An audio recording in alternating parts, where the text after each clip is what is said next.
Hello, everyone. My name is Gil Cohen, and me and Omri will be your hosts in the next talk, Down the Rabbit Hole, a journey towards a weakness in Chrome and a new hacking technique.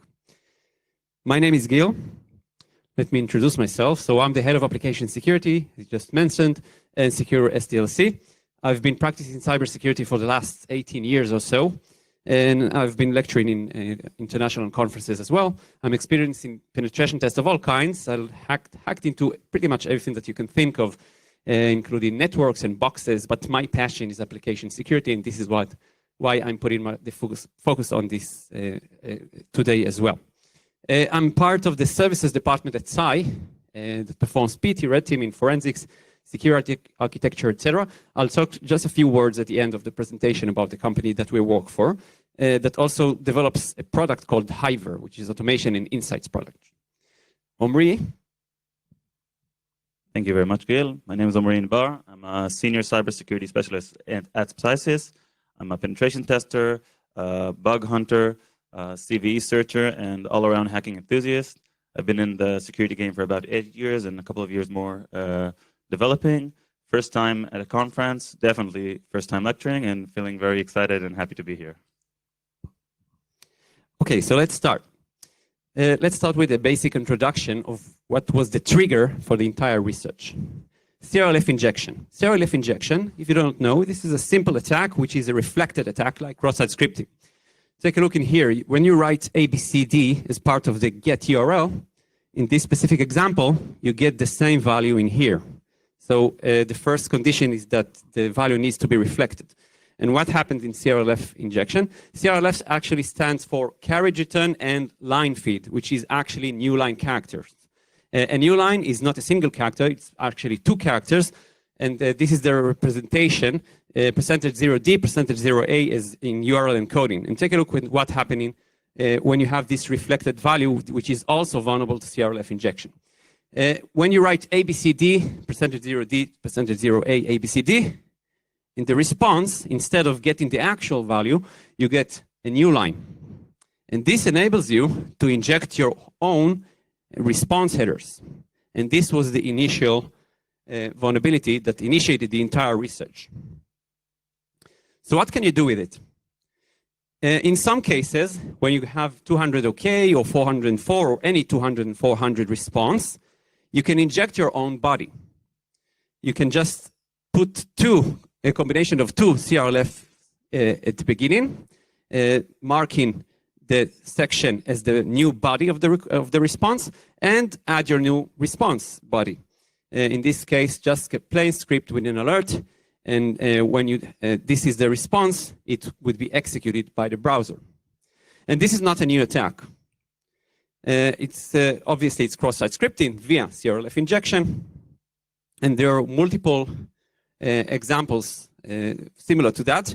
For example, PayPal 9 years ago had a vulnerability with CRLF injection that enabled the attacker to inject his own cookie and then get exploited with cross-site scripting. Let's see a short example of that.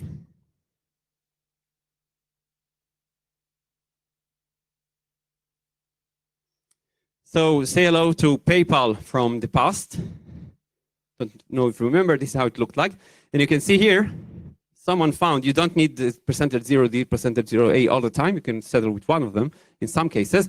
Someone found CRLF injection in PayPal and then set cookie of the value 1122. And indeed, when you do this and you take a look at the cookies, the value is being set. Another thing that he found, that there is a page called cookie.jsp. And this cookie actually this page actually displays the cookie values, and it is vulnerable to cross-site scripting. So if you embed your own script as part of the cookie value, it would be vulnerable. And it would execute. And all what's left for him to do is to combine the 2 parts. So here is another example. Instead of injecting his own script, he injected an iframe with a phishing website. And you can see in here, this is how the phishing website looks like. So the first request sets the cookie with the iframe value. And the second request, cookie.jsp, display it as part of the PayPal domain. And this, it can create a very good-looking phishing attack that would lure a lot of users to enter their credentials. And by the way, he probably could have just created his own new body instead of doing the set cookie thing. But this is just to show that it's nothing new. But there is a problem. More than 90% of all CRLF injections are in redirection requests. 301, 302, 307, move temporarily, move permanently, etc. And in these requests, the response is not parsed, the response body. Although you do have HTML in here, modern browsers totally ignore it. And then we thought, okay, how can we still make it exploitable? How can we do something with injecting our own header? And we came up with this. Injecting another location header. Whenever you have a redirection request, you have the location where the browser needs to follow. And what if we add our own malicious URL? So this is actually an open redirect vulnerability, which is quite common, but we tried to exploit it. And then we saw this error. Error respond header multiple locations. And we thought, okay, it's non-acceptable. Thank you very much. I hope you enjoyed the talk. No, just kidding. It was just the beginning of the journey, because then we initiated an awesome research process, and Omri is crazy, or very professional human being. Thank you very much, Gil. So this is where we started to delve into the situation, and we started to think, okay, we know the standard case, but maybe there are edge cases. Maybe not in all situations do we get that response. Not in all browsers, not in all sites.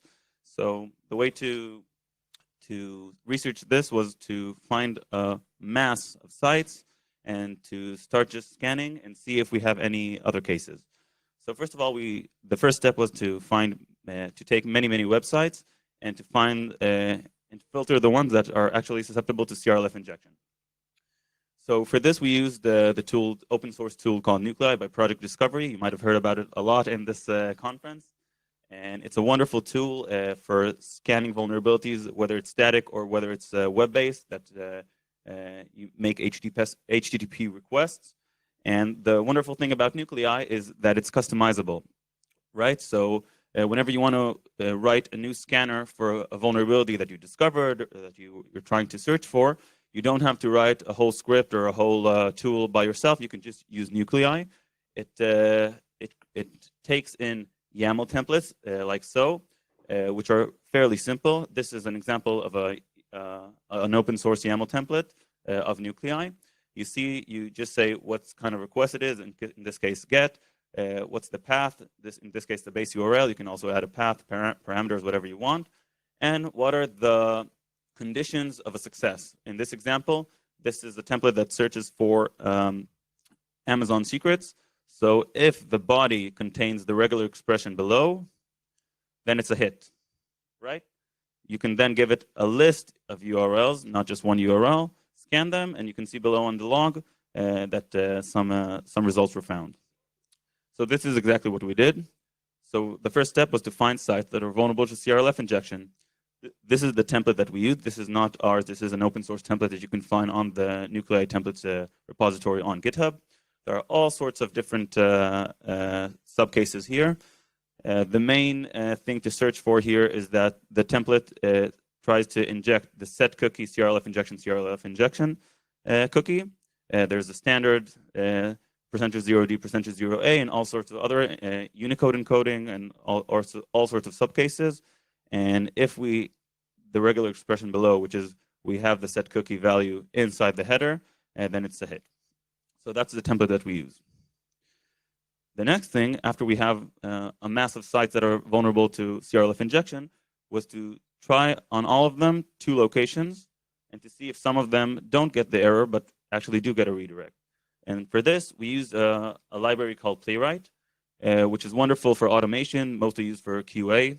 And the wonderful thing about Playwright, in contrast to Selenium and other libraries which are also great, is that out of the box, Playwright supports many different browsers, including Chromium-based like Chrome, Edge, Opera, Firefox, and also WebKit, which is most common on iOS.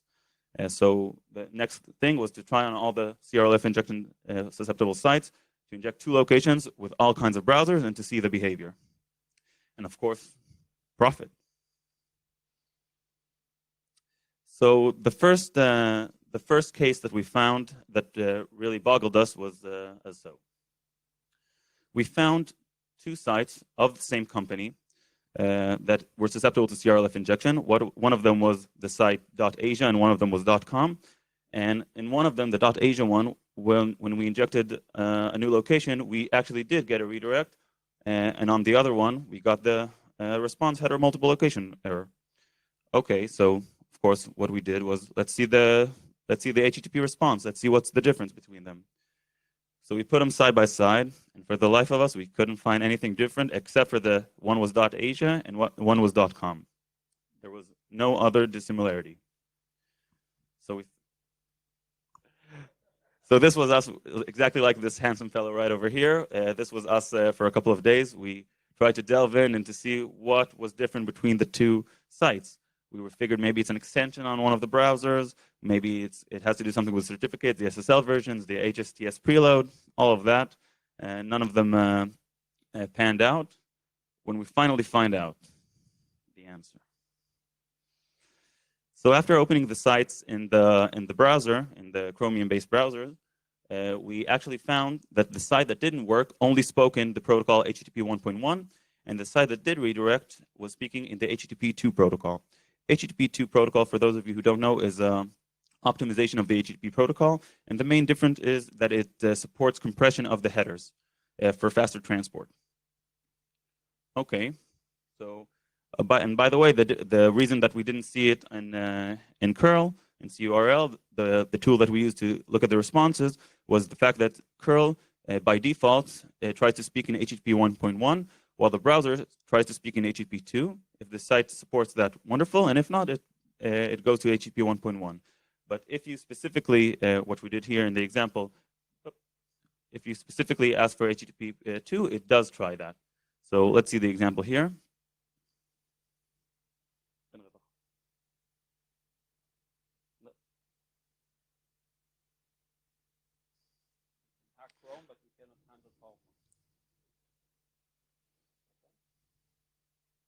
All right. So the first example here we're going to see is using the curl tool. We're going to try to go to a site and inject a location header, but the site will only speak in HTTP 1.1. And we see the 2 location headers.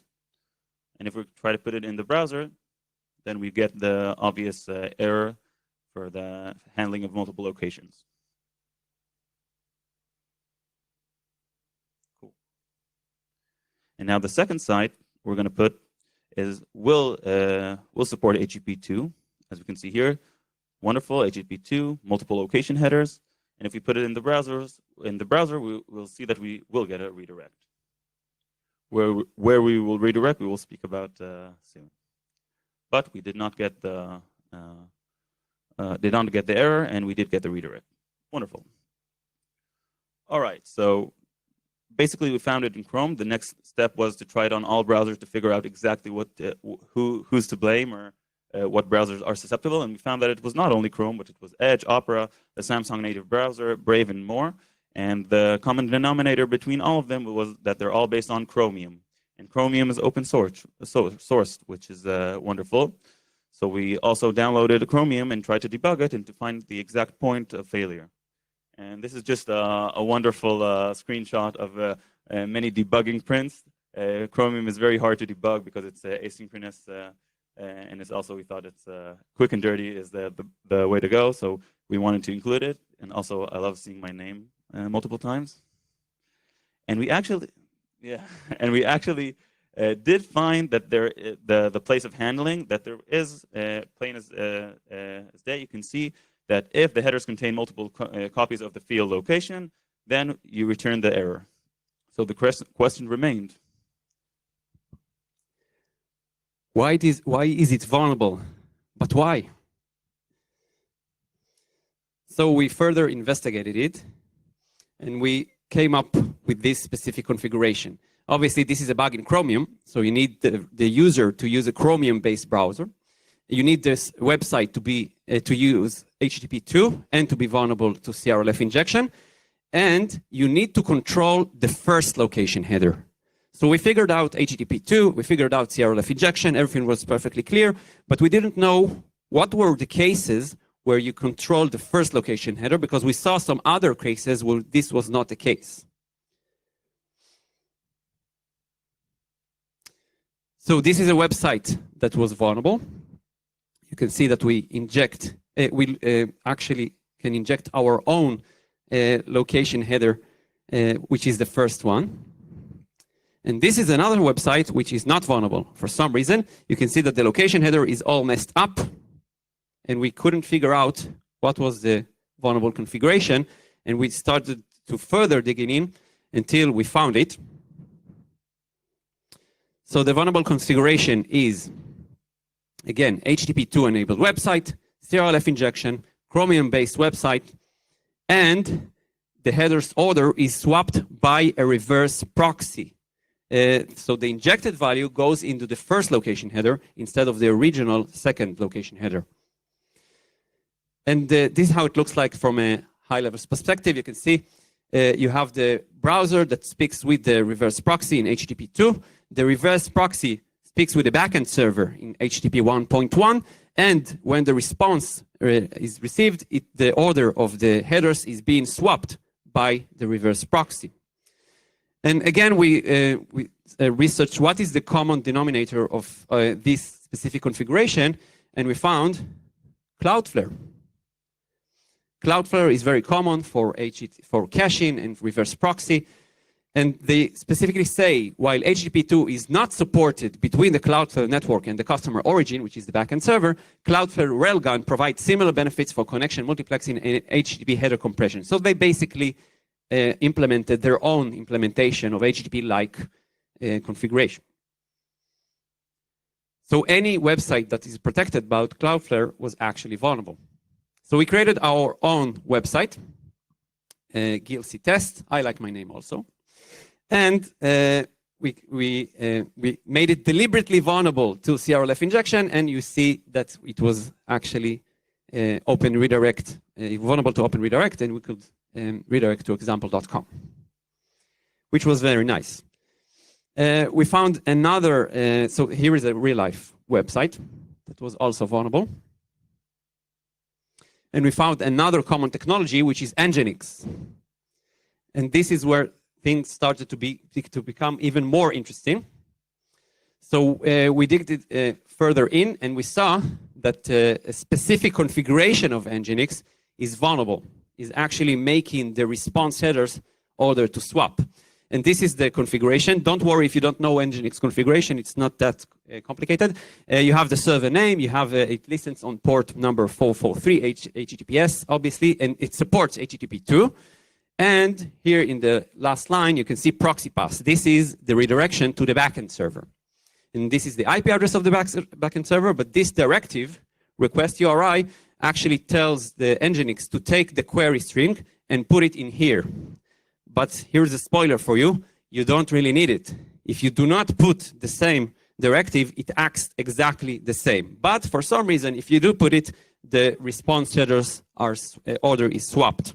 And we found some other examples of Nginx that were not vulnerable.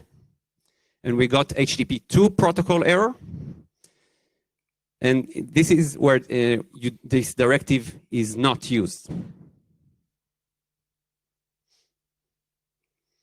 And we found multiple notable examples in the wild. Obviously, we cannot disclose it, but the same company that Omri just showed you of the .com and .asia, they have some other websites that were vulnerable, and some other, even more famous websites. Search engine was vulnerable in the same exact same technique, and by the way, it didn't allow us to redirect to any address that contained dots. So this is a cool obfuscation technique of obfuscating an IP address using octet encoding. This is actually a valid IP address, so you can put it in here and it would redirect as well. And PayPal, I already showed you PayPal 9 years ago, so they keep their tradition, apparently, and they were still vulnerable to CRLF injection, but they only use HTTP 1.1, and by the time we finished the research, they already fixed it. They probably monitored the logs. They saw that we are injecting CRLF injection in their main website, www.paypal.com, and they fixed it during the research. So the aftermath, we responsibly disclose it to Cloudflare, saying your railgun behavior swaps the response headers order, and they say, yeah, it's not the root cause, so it's not a real problem, and okay. Nginx got us the same response, and Google, they fixed it. They fixed the Chromium browser, and as a result, all the other browsers that use Chromium as their base were fixed, and we received a small bounty, but don't tell anyone, Google is pretty cheap. But they only financed the beers that we drink here in Ireland, but nothing more. And then it became even more interesting. So if things weren't interesting enough before, this is where it started to get real juicy. So while we were on this amazing journey, and we were debugging browsers, setting up reverse proxies and whatnot, Gil actually noticed that there are more variables in the Nginx proxy that you can use that have a different behavior. And he found two of them called URI and document URI. And these specific ones had the different behavior of making the request susceptible to CRLF, but the request, not the response, the request from the reverse proxy to the server, to the backend server. So once we set up this configuration in our lab, we tried to inject our location header, and lo and behold, we found that in the GET request itself from the reverse proxy backwards, we had a new line and the location header was there. Okay. So this is an example of two vulnerable configurations, as we said, exactly like before, but with the $URI and $document URI. And so we figured, okay, what's the best thing that an attacker can inject in a request header? And that was the host header. The host header itself, which differentiates the request itself goes to a specific IP, but the host header tells it what site it wants on that IP, which is usually the same, but not always, as we will see below. So what is it good for? What can we do with the host header injection in the request? So we did find all sorts of stuff, open redirects, which we'll see soon, request smuggling, and what about the case of shared hosting? What if the request goes to shared hosting like Google Cloud, AWS S3, GitHub Pages, Azure, and more? Basically, the shared hosting sites have many requests going to the same IP or the same several IPs, and the only differentiation between which site you're going to get is determined by the host header. So first of all, we found multiple sites that when we injected the host header, here you can see we added also, of course, a space HTTP 1.1 because we didn't want to break the request, because if we straight up inject the CRLF, then there's not going to be the start of the request, the HTTP 1.1, which is always in the request, a space, then CRLF, the host header that we try to inject, and two CRLF to invalidate the rest of the request and make it the headers inside the part of the body and not part of the headers. And we saw, for example, that many sites that we injected a new host header, like example.com, we got a redirect to example.com.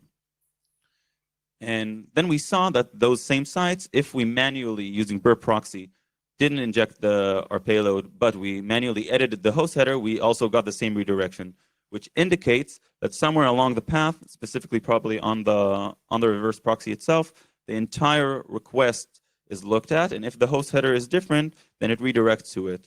And when we injected a new host header, it got mangled, and it recognized our injected host header as the host header. Another interesting case that we found is request smuggling. Request smuggling is an attack that you send one request to the reverse proxy, and the reverse proxy actually sends two requests to the backend server. So here you can see an example. We injected this payload of a host localhost and new CRLFs and two CRLFs combination to end the request, and then we got this, except for the actual response, we got this error message saying 400 bad requests. And this is because the original body of the request that is sent to the backend server is now invalid. It was considered as a separate request, and it is an invalid request. So we got this error. And if I inject only one CRLF injection, meaning I do not mess up with the original body of the request, everything is fine. I do not get any error. And I can even start my own new request, entirely new request, a GET request. And if I make this a valid one, including the host header and HTTP one, I get 200 OK, which actually proves that this is a live request smuggling. But it wasn't a consistent case. In some cases, we got this error. In some this response, in other cases, we didn't. And we couldn't find an actual working payload. Because you can see here, this is the default Nginx page. So it's not a real website that we can maybe send two requests to the backend server and make any attack with our injected value. But it was cool nonetheless. And then we focused on shared hosting. And we created our own lab with a shared, with a reverse proxy, and that redirect to GitHub pages. A proof of concept, we created this green-looking website. This was vulnerable to CRLF injection. And another website, you can see here, github.io. And then we exploited the green-looking website with CRLF injection and added our own host header. And this is the decoded value. You can see that the URL in the domain in the URL and the domain in the host are different, but it doesn't really matter because the only thing that he looks at is the host header. And we actually got the content of the second website with the first website's address, which is very interesting. So what just happened here? We created our own Nginx, which is deliberately misconfigured, and a shared hosting environment. And instead of the regular flow of the Nginx directing to the real backend server, we caused the Nginx to redirect to our server instead. And let's see a quick demo of that.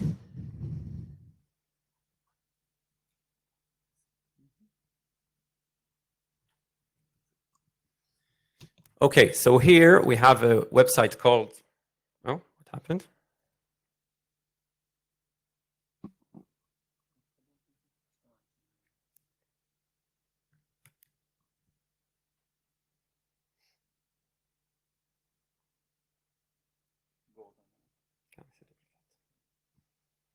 Okay, so here we have a website called OWASP, o.wasp.com. This is a WASP website, which is a very useful website. You can save the address. Well, actually, no, it's in my local computer.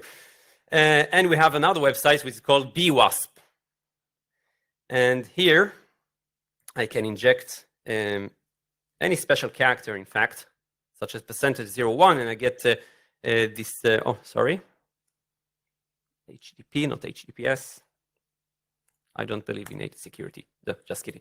You get a bad request, and this is a telltale sign for a possible CRLF injection.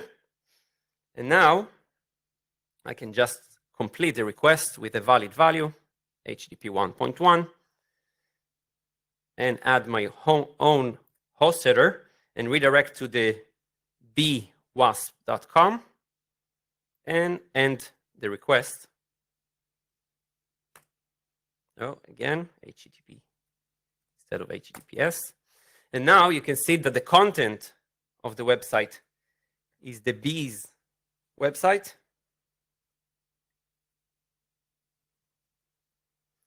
But the domain is that of OWASP.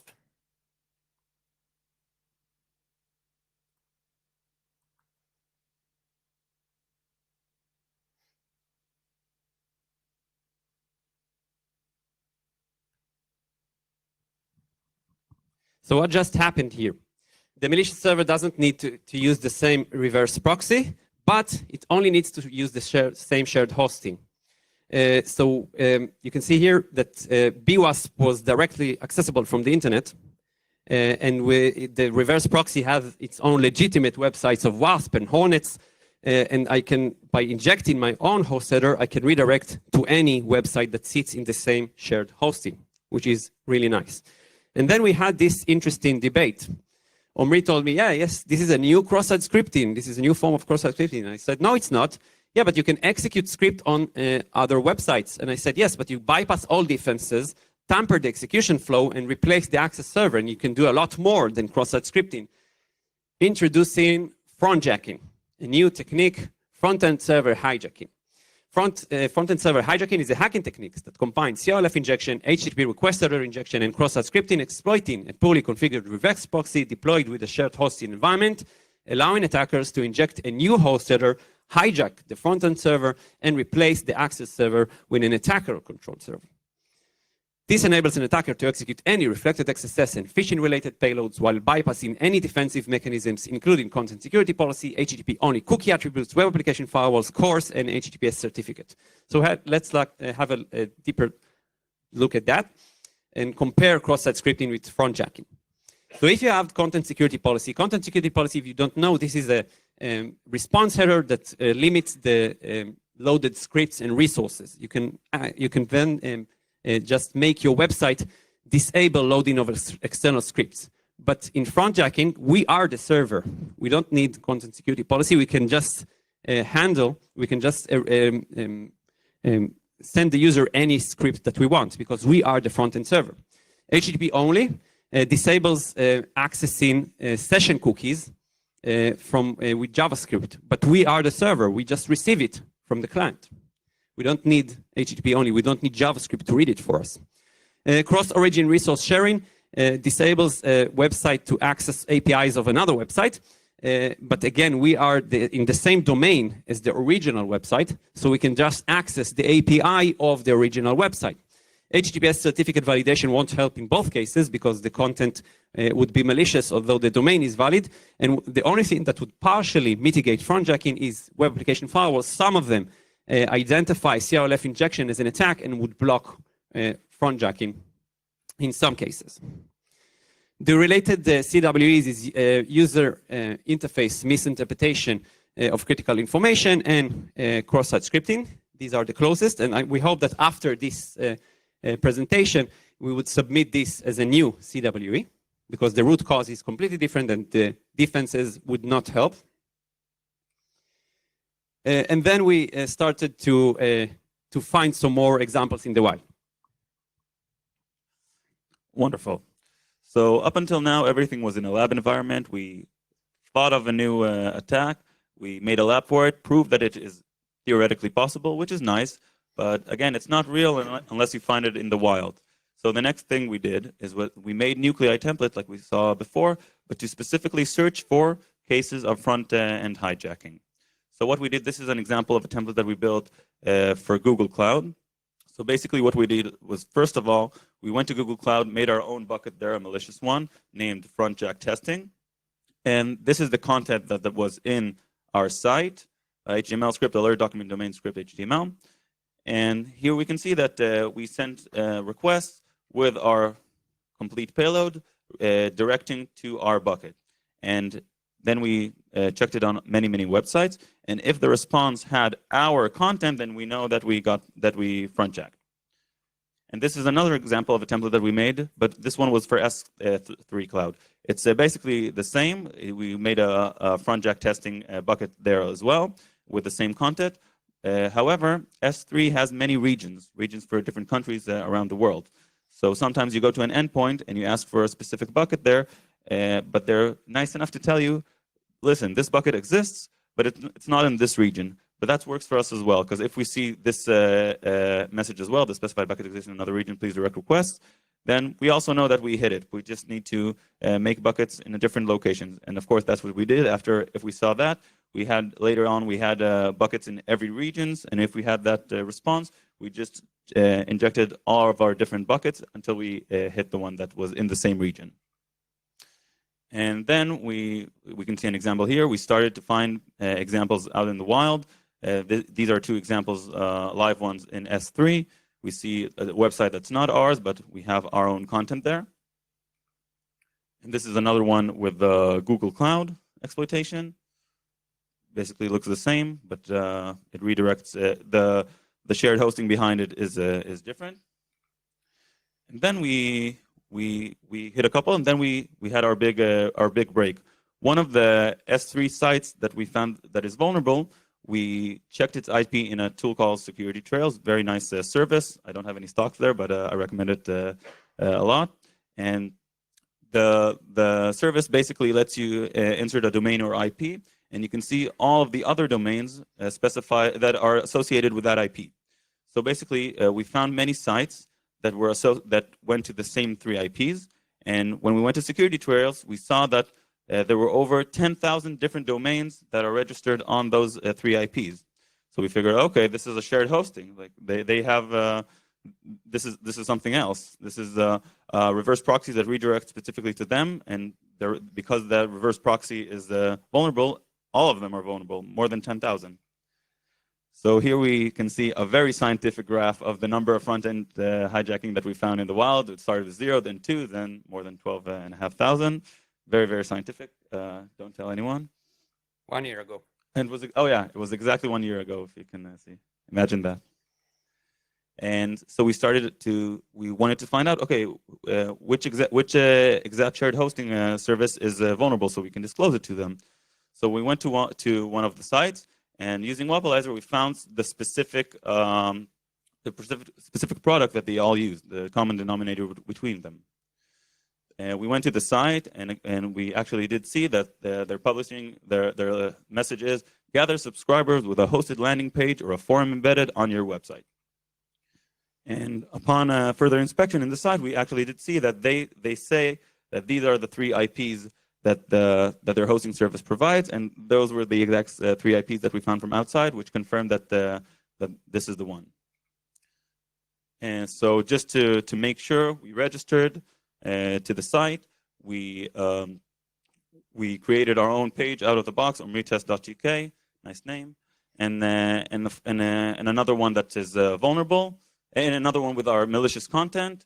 And right out of the box, no other configurations, set up the website, give it our beautiful payload right here, and we got a success. So of course, we want to disclose it to them. Try to contact them, see if they have a bug bounty program, and we got this response. Hiya, I never heard about the bug bounty program, to be honest. Is that some sort of security? Would you mind telling me more about it? And eventually, we did find that in some godforsaken place in their website, they did have a section, report a vulnerability. If you believe you have a security vulnerability, please let us know and disclose it. We'll investigate it and fix it. And right hot off the oven, this last Saturday, just for the fun of it, I ran another scan, and we found another hosting service unrelated to that, a lot smaller. You can see here they had only 276 registered domains. But we're right now in the middle of disclosing it to them, but that was fun just before the convention to find another one. So, aftermath number 2. Again, we responsibly disclose to Nginx, again, the different configuration, and again, they said the same thing, it's not our problem. The user should configure their Nginx as well, even though there's no added value to using that variable there, the URI or document URI. We disclose this to many vulnerable websites. Some of them ignored them and are still vulnerable to this very day. And the shared landing page provider, first they didn't know what a bug bounty is. Eventually they fixed it, but they gave us no credit nor bounty. Not nice. So we had an amazing journey. So let's do a quick recap. So we started with a simple CRLF injection that is often overlooked. It doesn't consider as anything really special. But we found some exploitation of it as open redirects. We eventually found a bug in Chromium and awarded with a small reward from Google, and another form of CRLF injection in Nginx, ending up in a new hacking technique we called frontjacking that enables you to hijack the front-end server. The lessons from this journey is always be curious. It started with just a small behavior that Omri sent me on WhatsApp saying, hey, Gil, take a look at this. We have this very similar website that behaves differently on Chrome. And always work with smart people. Thank you, Omri. Thank you, Gil. And something practical, check your Nginx proxy configuration. Don't use URI, request URI, or document URI, and specifically not URI and document URI, because this is then vulnerable to frontjacking. We contacted Nginx, and they said that they won't fix it. Google did fix it, but for some reason, Nginx said it's the user's problem. You need to configure it correctly. Again, it doesn't really add any functionality. There is absolutely no reason for you to use it in reverse proxy configuration. But still, they allow it for some reason. And people often ask us, wait, how serious is frontjacking? Is it a severe vulnerability? Is it more severe compared to cross-site scripting? And our answer, it really depends. Is cross-site scripting a severe vulnerability? It really depends on the system. Cross-site scripting can be used for phishing, open redirect, and sensitive information disclosure, but it really depends on what the vulnerable website is and who can access it. And I promised you just a few words about size. So obviously, cross-site scripting in public websites, it's more severe compared to an internal one. If you map the attacker's attack graph and attack path, this can be assessed scientifically, and this is what we do at SCI. We do some services and red team and stuff, but we also have this awesome product called Hiver, which actually we build the attack graph, and we can scientifically measure how severe is cross-site scripting, one cross-site scripting compared to the other, and also cost of breach. And we help CISOs make better informed decisions based on quantifying the risk by collecting real data from attacking campaigns. So we want to thank, I want to thank Omri and thank our families for being there for us while we worked off hours after a full day of work and investigating this. Any questions? Yes. Microphone, maybe? Another one? Hello. Hello. Hello. Yeah, really interesting presentation.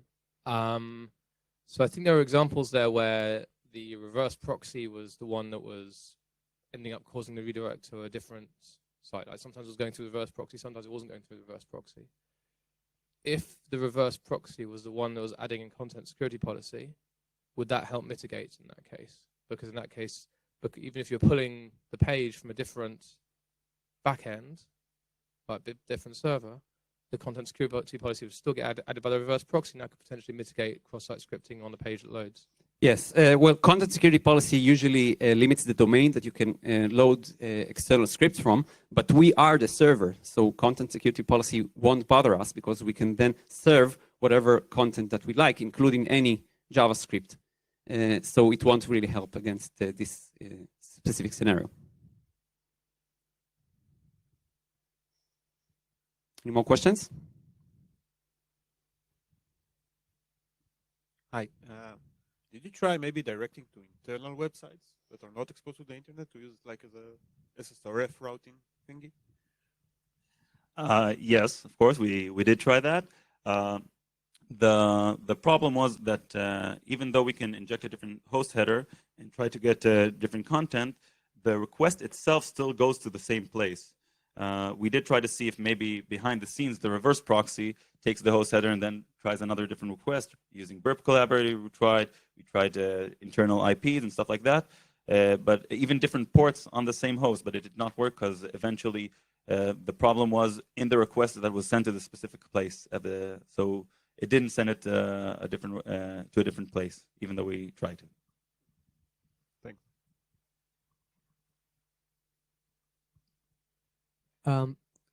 Great talk. Can you elaborate a little bit more again about the part that Chromium had to fix?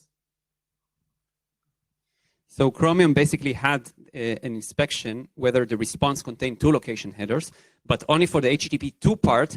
I forgot to mention it, by the way, so thank you for the question. They actually first redirected and only then checked if there are 2 location headers, only in HTTP 2 implementation. So the fix was pretty simple. They needed to do the same behavior as HTTP 1.1 and make sure that they do this test before redirection and not after. So this is what they fixed. Thanks.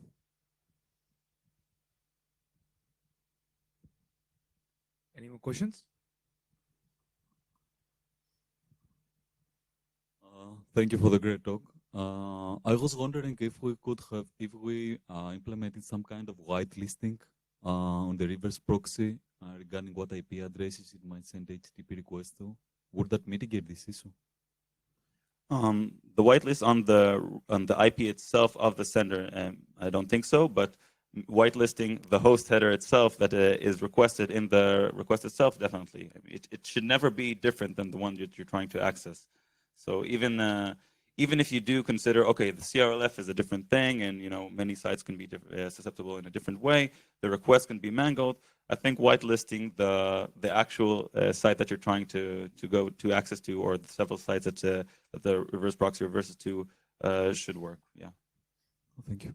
You always access the same IP address. The IP address never changes. Only the host header is changing, and then the shared hosting knows which site to give you back. So if you whitelist it, then this won't be possible. So the fix in Chrome, it's only kind of mitigation because it prevents redirects, but you can still inject any XSS, right? Yes, exactly. In 200 OK and 404 and any 200 or 400 response, you can still do to inject your own new body, and it would perfectly work with cross-site scripting. Exactly.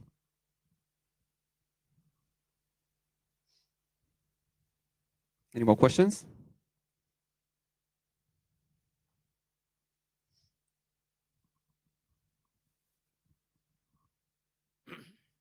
Thanks for the talk, and really interesting.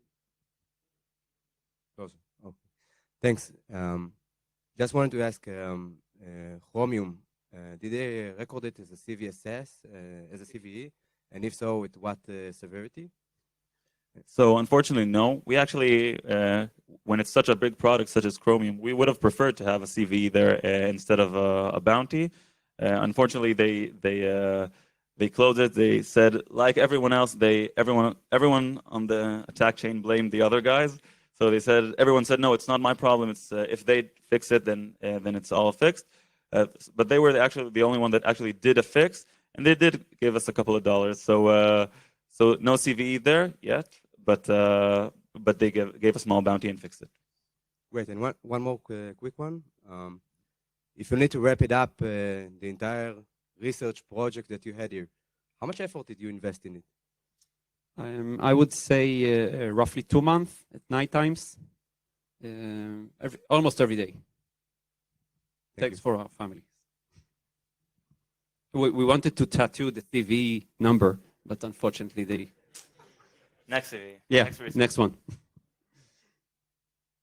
Any more questions? Okay, thank you very much.